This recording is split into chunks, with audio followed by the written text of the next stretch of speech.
Hi everyone 4 to 5 years baby long frock cutting and stitching part 9 already నేను 8 videos upload చేశాను. ఎలా cutting చేసుకొని ఎలా స్టిచ్చింగ్ చేసుకోవాలనేది. నేను లాస్ట్ వీడియోలో ఈ షోల్డర్కి క్లాత్ని ఎలా జాయిన్ చేసుకోవాలనేది చూపించాను. ఇప్పుడు నేను ఈ పీసెస్ని అంటే బాటమ్ పార్ట్ ఫ్యాబ్రిక్ ఉంది కదా, దాంతో ఇలా చిన్న చిన్న లీవ్స్ లాగా కటింగ్ అనేది చేసుకొని నేను రెడీ చేసుకున్నానండి. వాటిని ఇప్పుడు ఈ నెక్కి ఎలా డిజైన్ చేసుకోవాలి ఫ్రంట్ పార్ట్ వర్క్ అనేది ఇక్కడ నేను చూపిస్తున్నాను. ఇలా నేను ముందుగా రెడీ చేసుకున్న ఈ లీఫ్ టైప్లో ఉన్న వాటిని అనేది నెక్ చుట్టూ 1 ఇంచ్ గ్యాప్ తోటి నేను ముందుగానే మార్కింగ్ అనేది వేశాను. ఆ మార్కింగ్ వేసుకున్న దగ్గర నేను ఇలా లీవ్స్ అనేది ప్లేస్ చేసుకున్నాను. వీటికి అంటే పిన్స్ పెట్టేసి స్టిచ్ చేద్దాం అనుకున్నాను, కానీ నాకు క్లాత్ అనేది కొంచెం అటు ఇటు జరుగుతుంది. ఆ పిన్స్ కూడా సెట్ అవ్వలేదు. మనకి నెక్ స్టిచ్ చేసుకోవడానికి అయితే ఆ పిన్స్ పెట్టినప్పుడు మనకి ఈజీగా ఉంటుంది, కానీ ఇలాంటివి చిన్న చిన్నవి స్టిచ్ చేసేటప్పుడు పిన్స్ పెట్టామంటే మనకి కొంచెం అన్కంఫర్ట్గా ఉంటుంది. అందుకే నేను పిన్స్ తీసేసి నార్మల్గానే స్టిచ్ చేశాను. ఈ లీవ్స్ ఎలా స్టిచ్ చేశాను అనేది నేను అంటే చూపించలేదు, కానీ ఎక్స్ప్లెయిన్ చేస్తాను.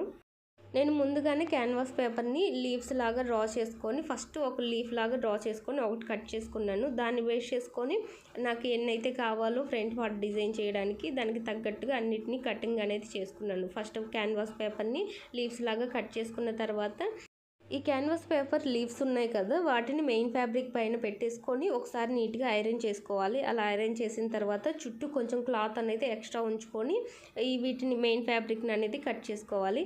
అలా కట్ చేసుకున్న తర్వాత మనకి చుట్టూ క్లాత్ అనేది ఎక్స్ట్రా ఉంది కదా, దానికి కట్స్ అనేది ఇచ్చుకొని మనము గ్లూ తోటి వాటిని నీట్గా క్లాత్ అనేది అడ్జస్ట్ చేసుకొని ఇలా ఫోల్డ్ చేసుకోవాలి. అలా ఫోల్డ్ చేసుకుంటే మనకి ఈ టైప్లో లీవ్స్ మనకి డ్రాప్ షేప్ లాగా వస్తాయి. మనం మిషన్ మీద అయినా స్టిచ్ చేసుకోవచ్చు. అలా మిషన్ మీద గ్లూ తోటి స్టిచ్ చేసుకోకుండా మిషన్ మీద స్టిచ్ చేయాలంటే కొంచెం టైం ఎక్కువ పట్టింది. అందుకే నేను గ్లూ తోటి స్టిచ్ చేశాను ఎక్స్ట్రా ఉన్న క్లాత్ని కట్ చేసుకొని.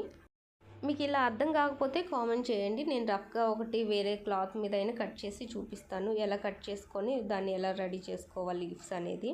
ఇలా రెడీ చేసుకున్న వాటిని నెక్ చుట్టూ కూడా 1 ఇంచ్ గ్యాప్ తోటి ఇలా ఫస్ట్ మిషన్ మీద స్టిచ్ చేస్తున్నాను. మనం హ్యాండ్ స్టిచ్ అయినా వేసుకోవచ్చు, లేదంటే మిషన్ మీద అయినా మనం ఎలా అయితే కట్ చేసుకున్నామో దాన్ని యాజ్ ఇట్ ఈజ్ అలా మిషన్ మీద స్టిచ్చింగ్ అనేది చేసుకోవాలి. ఫస్ట్ రఫ్ లాగాలి, తర్వాత ఎండింగ్లో కూడా రఫ్ అనేది లాగామంటే మనకి ఇవి ఊరికనే ఊడిపోకుండా స్ట్రాంగ్గా ఉంటాయి. డ్రెస్ చినిగిపోయేంత వరకు కూడా మనకి ఇవి అనేది ఊడిపోకుండా స్ట్రాంగ్గా ఉంటాయి. ఇలా నేను మిషన్ మీదే అన్నిటిని 1 by 1 స్టిచ్ చేస్తున్నానండి.